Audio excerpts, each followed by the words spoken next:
Il-glawkoma l-effetti tad-diabete fuq ir-retina u l-katarretti huma l-aktar kawżi komuni li waslu għal problemi fil-vista fil-popolazzjoni Maltija. Ir-riskju ta' dawn il-problemi jiżdied mal-età u jwaslu għal tnaqqis fil-kwalità tal-ħajja tal-persuna. B'dan il-ħsieb il-gvernijiet da programm ta' assessjar, konsultazzjoni u testijiet fl-għajnejn għal dawk kollha li għandhom bejn 60 u 80 sena permezz ta' programm nazzjonali ta' screening tal-oftalmoloġija.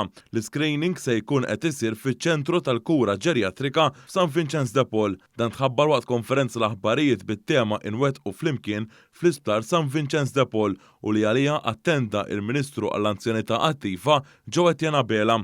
It-testijiet se jsiru minn professjonisti imħarġin fi kliniċi imwafqa apposta u mamra bl-aħjar apparat teknoloġiku. Ir-riżultati jiġu eżaminati minn tabib speċjalista fil-kura tal-għajnejn biex imbagħad il-pazjenti jirċievu ittra li tinfurmhom dwar ir-riżultat u jekk hemm bżonn ta' testijiet ulterjuri. L-anzjani eliġibbli se jiġu notifikati skont il-lokalità fejn joqogħdu brabta ma' dan il-proċess ta' screening. Dawk eliġibbli ma jridux ikunu qed jiġu segwiti diġà fil-kliniċi tal-oftalmoloġija fl-Isptar Mater Dei, l-Isptar Ġenerali ta' Għawdex jew fi kliniċi tal-oftalmoloġija oħrajn tal-Gvern matul dawn l-aħħar 18-il xahar. Pazjenti għawċin se jkunu mistiedna jipparteċipaw f'Għawdex stess.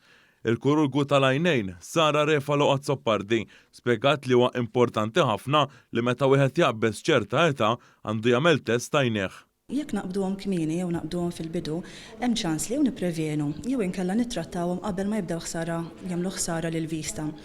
Issa l-iskop fl-aħħar mill-aħħar huwa li l-anzjani tagħna jibqgħu attivi, jibqgħu indipendenti.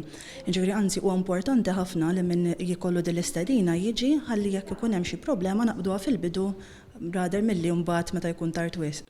Il-Ministru Joe Etienne Abela spjega li din l-istrateġija nazzjonali ġdida fil-kura tal-għajnejn se tgħin lill-anzjani kollha fil-komunità. Dan l-screening program ħajkun għal persuni eligibbli bejn is-60 u 80 sena fih l-istaff speċjalizzat ħa jagħmel identifikazzjoni ta' problemi bħal katarretti, bħal diabete tar-retina, kif ukoll il-glawkoma, l-pressjoni fil-għajn. Meta dawn il-kondizzjonijiet ħajġu misjuba, il-pazjenti ħajġu irriferuti għal speċjalisti għal trattament speċjalizzat.